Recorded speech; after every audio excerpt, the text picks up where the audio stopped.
Hello. I am going to take another lecture. The topic is bias and variance.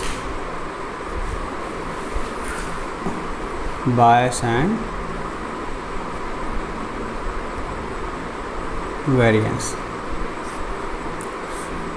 So what is difference between these two terms? So first of all, I would like to give an example, and let me explain what is difference between these two terms. So I am taking example of a board, of a circular board like this, and we are going to pointing out on the center location by an arrow.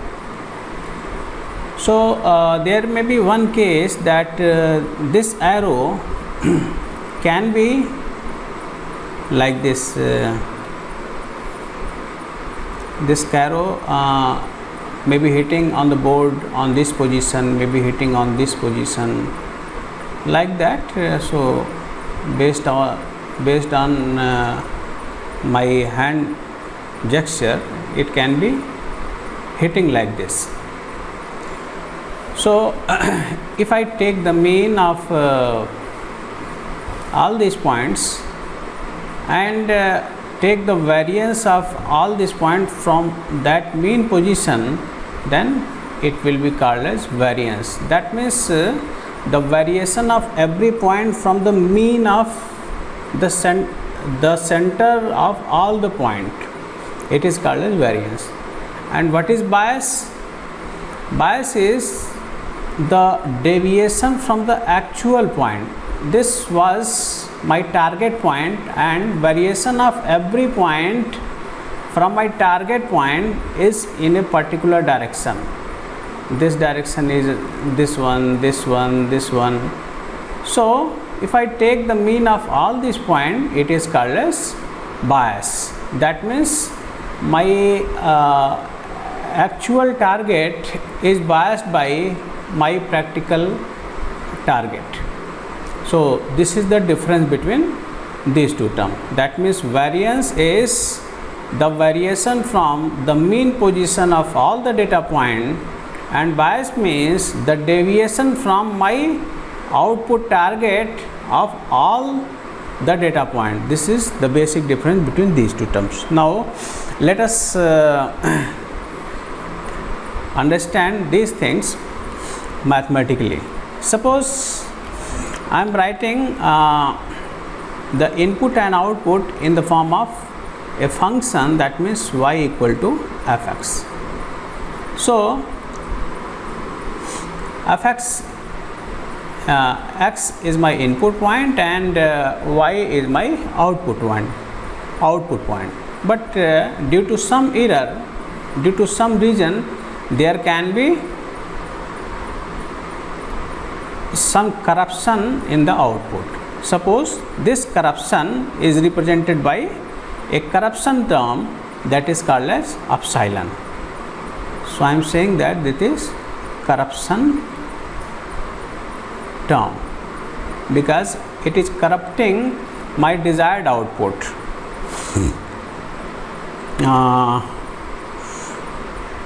So what is my expectation? My expectation is that this corruption term is expected to be 0. I am hoping that this term, expectation of this term would be 0. Okay, and variance of this term, that means variance of this term is represented by sigma square. Variance of this corruption term is represented by sigma square. So the expected prediction error can be defined as expected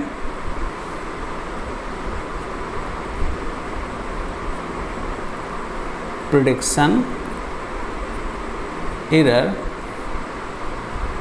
EP E at a point which is given as x0 can be defined as the expectation of the error, squared error, because the error can be positive as well as negative also. Therefore, to avoid the positive and negative sign, we take the square, and the value will be y minus, suppose I am taking f cap of x0, okay, because I am taking the value at x0 and the squared error will be this one. Okay, I already have defined that this will be output and this will be input. So therefore y minus fx will be the error term. Okay, so if I write this term, it can be written like this, and the value of x is measured at point x0, so the equation can be written like this. Now this expected error can be classified into three parts. This expected error can be classified into three parts. How can we classify? See here, this can be equal to the error from the mean position. Okay, I already explained the example of this disk, and there can be three kind of error. The first error, that is the bias error. That means suppose these are the my hits, these were my hits, so the mean point will be this one. So the error from this mean point, if I take the mean, then suppose the mean point is this one, and if take the mean of all these points, then this will be a kind of error. So first term will be like this. The second term is the deviation from my actual target. Okay, what is my actual target? Fx is my actual target, and deviation from that actual target, this will also be second kind of error. So the total error, this one can be classified into three parts. Two parts are very important, which I explained just, and the third part is not so much important. That means the undesired error in the form of sigma square, that means error in the form of corruption error. So first of all, I have to write the expectation of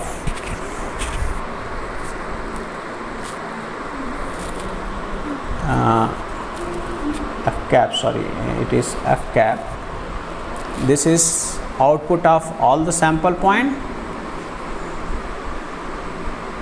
expectation of the output of all the sample point minus the sample one of the sample point. Suppose this sample point is the mean of all the sample point. Okay, this is the experimental sample point and this is the mean sample point. So the difference would incur into error, and square, this can be positive or negative, and therefore I am taking a square of this error, that means squared error, and this will be the expected error of the first kind. Okay, so this was the first kind of error. The second kind of error, I am adding second kind of error, that means from the actual target, the deviation from my actual target. So what is my actual target? My actual target is fx. Okay, my actual target is fx. So in place of f cap, because f cap is representing the mean value, I am writing here only fx, because my expected target is this one, and the same thing, expectation of all the experimental result, this will be like this.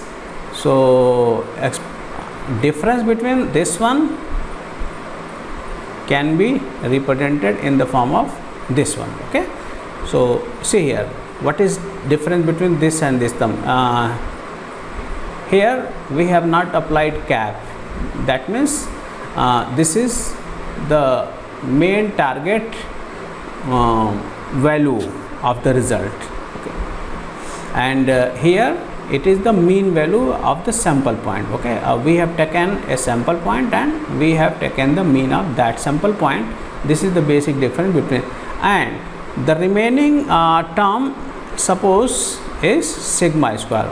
Okay, I am hoping that still there are some error which we could not calculate, we could not incur even after adding these two errors. So I am representing that error as sigma square. Therefore the equation can be written like this.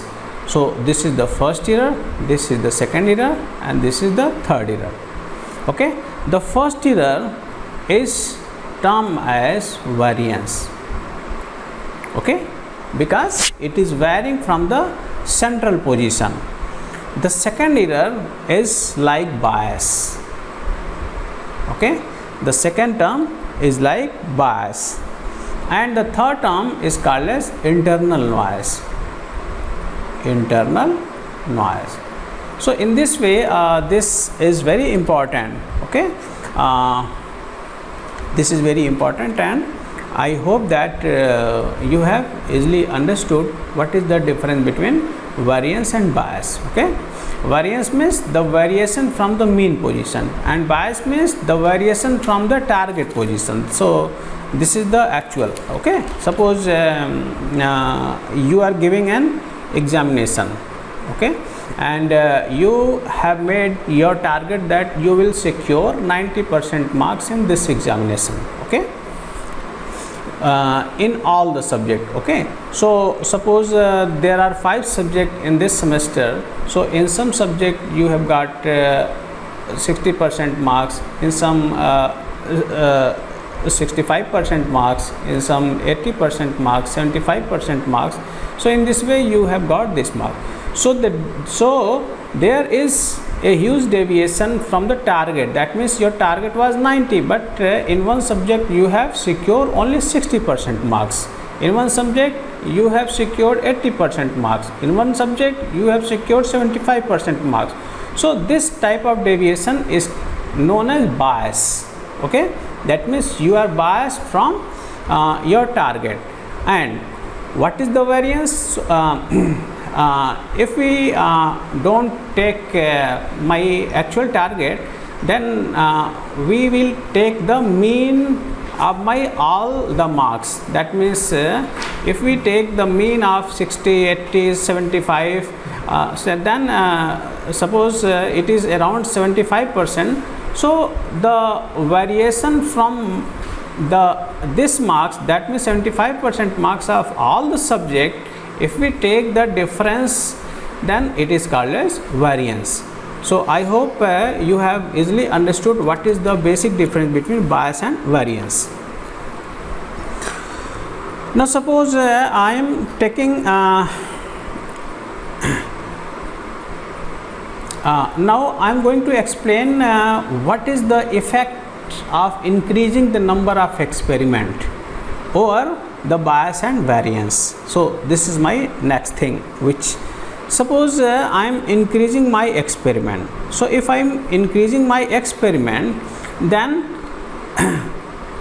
the first term, that means variance, would be like sigma square upon k. Okay, because this is simply the variation from the mean position, therefore I can easily write in the form of sigma. Okay, this sigma is different from this sigma. Okay, so don't be confused between these two terms. This is noise. Suppose I am writing as sigma noise, and here it is sigma. So it is the variation from the mean position, so I am writing it as sigma square. And suppose I am taking the experiment so many times. That means first of all I hit the target once, after that I again making an experiment. So in my first experiment the variance was different, then again I made some experiment, then there was, so if I am taking all these experiments, then I can say that the actual variance is roughly sigma square upon k, because I have made k number of experiments. So on an average the variance is sigma square upon k. So first term can be replaced by this term. Second term, so after making so many experiments, the second term can also be written as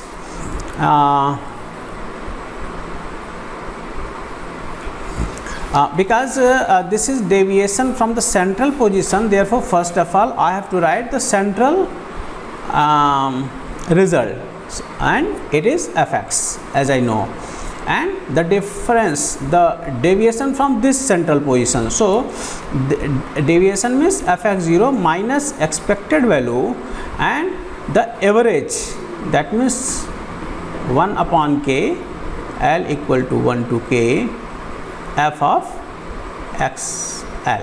Okay, suppose I have taken some value L, and for each of the experiment I have to add the deviation, and for all those experiment I will divide the number of experiment, and because number of experiment is k, and therefore 1 upon k, and the sum of all the experimental result in, and okay, and because this is the difference, therefore I will square, because I don't want the negative term, therefore I will make a square. So this is the second term. So what will be the effect of increasing k, because k is the number of experiment. So see here the variance term, because this is the variance term, this is bias term. So for the variance term we can easily guess that if we increase number of k, then the value of expected prediction error will decrease, because increasing the denominator will decrease the result. So this is very easy. But what about the bias? So here, if we increase the number of k, the bias term will also increase, because if we increase this one, then this value will decrease, and if this value will decrease, then the total value will increase.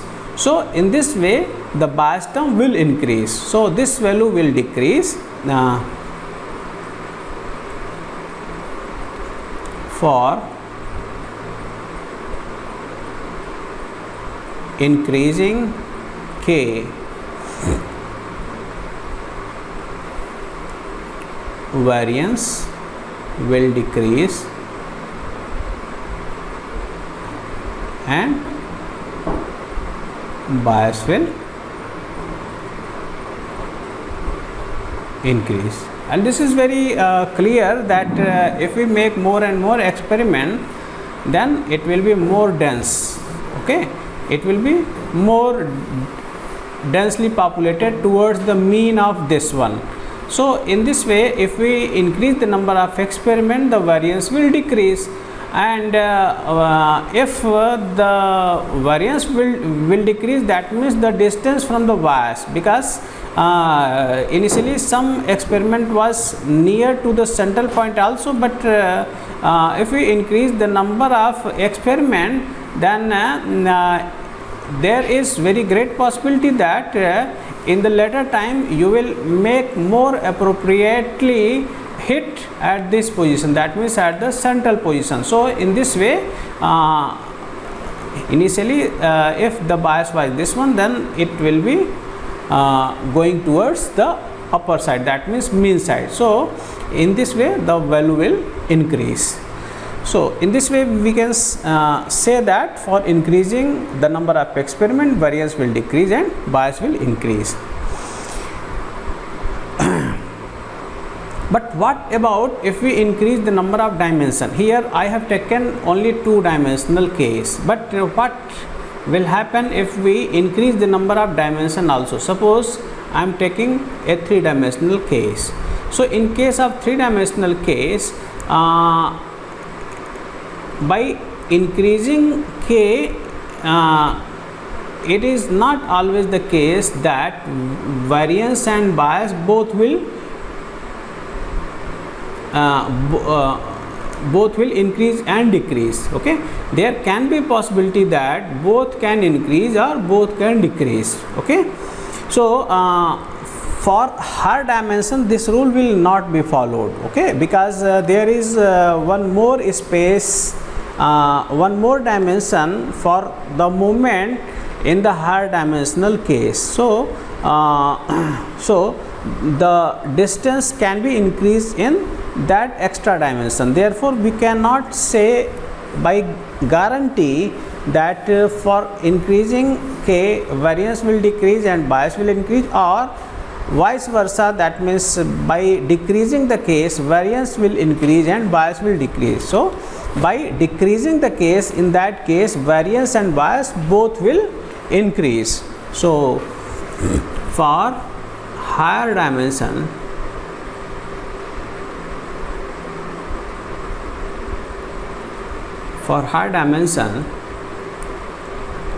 if we decrease case,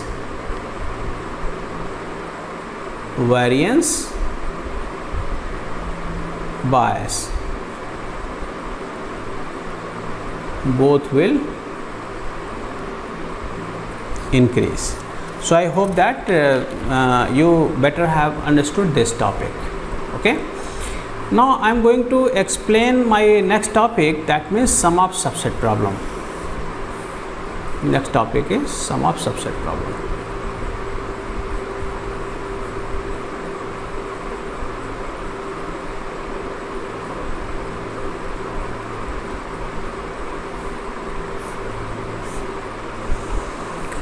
What is sum of subset problem?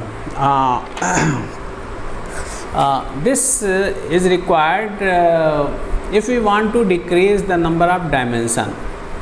Okay, so this is a problem like dimension reduction problem. If we calculate the output from the set of input, then every time we don't need to calculate or use all the attribute of the data set. By getting the more important attribute, by selecting the more important attribute from that given data set, we can calculate more precisely the actual result, or we can say that we can calculate the result about to maximum precision, and by decreasing the number of dimension, our complexity will decrease. Okay, number of computation and calculation will decrease in a very significant manner. So this is very important. So I am taking a very simple example. Suppose I am taking a data set I as A1, A2, A3, A4 and A5. Suppose this is my data set and there are 5 elements in my data set. So and suppose the most important result is A1, A4 and A5. Okay, so first of all I would select A1. So initially my result will be empty, and after that I will fill A1, then my IA will be A1 after. So if I fill my A1, then my expected result will be at this place and my result will be at this place. So there will be huge difference, and to fill this huge difference I will take a more appropriate decision from the data set. And suppose my more appropriate data set is A4. So first of all I fill A1, after that I fill A4, and now this space suppose is filling by A5, and therefore at this position I place A5. So now we can say that if I take these 5 values, then we will get our result. Okay, suppose I am taking another example. Suppose 1 2 3 4 5 6. Okay, these are the 3 elements, and my target is to take the subset of this set, so that the result is 9. The result is 9. So what are different procedures to get the result as 9? So first of all, I can take 1 2 3 3 4 5 6 7 8 9. So if I take 4, then the result will be 10. So this is not possible, and remaining values are larger than this value. Therefore I have to backtrack first. So 3 will be deleted from the set. 4 5 6 7, only 2 remains. So for getting 9, I think the case will be 2 3 and 4. Okay, so by backtracking and inserting different data values, my result will be 2 3 4. Okay, likewise my another result will be 4 and 5. Okay, so by applying so many cases, my result will be different on. We can get so many subset of the set to get my result as 9. So I hope that you have understood what is the basic concept behind sum of subset problem. So in the case of machine learning here, in first attempt we have to get the best result. Okay, so suppose this best result is A1, A4 and A5. So in my result set, I will finally get as A1, A4 and A5. This is my first method, and this method is called as forward selection. Forward selection. Okay, now there is second case. This is called as backward selection.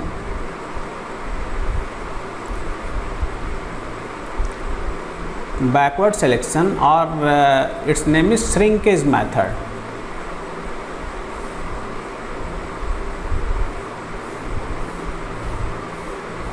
Shrinkage method. Okay, so what is the basic concept? First of all, I would write the set A1, A2, A3, A4 and A5, and after that in the backward selection, the difference is that my target set will be having the full set. Okay, because I have to delete the undesired element one by one, so that we can get the actual result, and therefore its name is shrinkage or backward selection also. So A1, A2, A3, A4 and A5. So first of all, because the result is A1, A4, A5, so A2 is useless, and therefore I have to delete A2, and therefore I find that A3 is also useless. So therefore I shrink the set into I shrink the set into this is IA, and I get A1, A4 and A5. In this way I have shrink and got the result. So this is the shrinkage method. Okay, there can be other method also. There can be decision tree method also, and by applying decision tree method, I can take A1, A4 and A5. In this way we can decide. First of all, I have taken the set as A4, and then I have taken A1 and A5. In this way, by applying decision tree method, we can also get the same result. Okay, so here you have understood what is the sum of subset problem, as well as you have understood what is the shrinkage method. Okay, what is the shrinkage method. So